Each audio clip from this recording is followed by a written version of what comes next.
Rehearsals for a glossy promotional photo, and what a recipe should end up looking like is the priority here. A food magazine wants pictures of fillets of fish on a bed of cabbage leaves. Food stylist Frauke Koops brings the recipe to life. So is this actually art rather than cooking? I'd say both.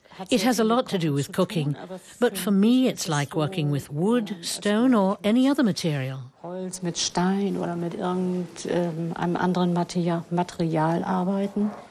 Frauke uses a wide selection of tools as well as the skills she's honed over the last 50 years. The coffee, made of cold sugar syrup, looks steaming hot only because of a hidden boiled potato. A pinch of salt in the sparkling wine makes it especially bubbly. And a layer of semolina in the bowl of soup stops the vegetables from sinking out of sight. Some food stylists have distinctly unappetizing solutions. They might use shaving foam for whipped cream or engine oil instead of chocolate, but not Frauke. I want it to look natural, and that takes more time. I've often been asked to do advertising jobs where hair dye is used, but I think that's a thing of the past. Frauke Koops has experienced many different trends in food styling. Back in the 1960s, today's neat fish dish would have been drowned in sauce. The first photograph I was required to redo was a bowl of red cabbage, which didn't tower over the bowl. It was filled quite normally, but then I had to redo it. They wanted to have a big pile, because that's what the dishes looked like.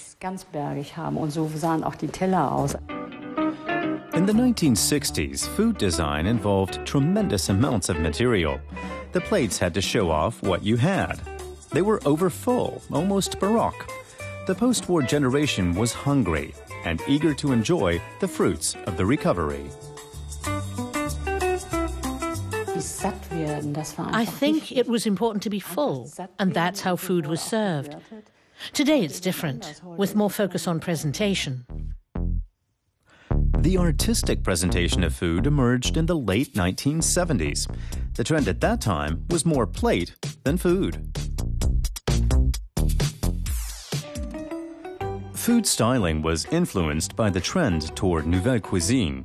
That meant less quantity but more quality and more expense.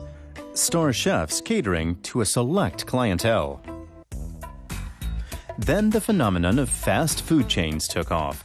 The burger was one of the biggest challenges for Frauke Koops. The perfect crescent-shaped bun is supposed to have about 10 sesame seeds per square centimeter. If need be, they were stuck on individually. The ingredients were set on tiny plastic sheets to keep them looking fresh. Sometimes whole crates of rolls were thrown away before a photo was taken. Sometimes the huge amounts the agencies expected us to use were really overwhelming. I tried to understand it. I don't think these people really knew how much work is needed to get a product like that onto the table.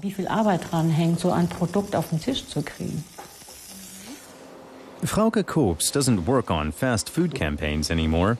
She prefers to craft her pictures individually, paying attention to the most minute details. The fig is turned into the light. The salad leaf shifted slightly to the left. The composition alone can take 2 hours. And she uses only natural ingredients.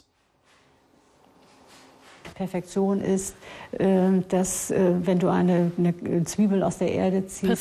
is when you pull an onion out of the earth and some of it's missing, or it's been nibbled at by a snail. That's what I need, honesty in life. I can't say whether I'm always true to that, but I try to be that way in my work.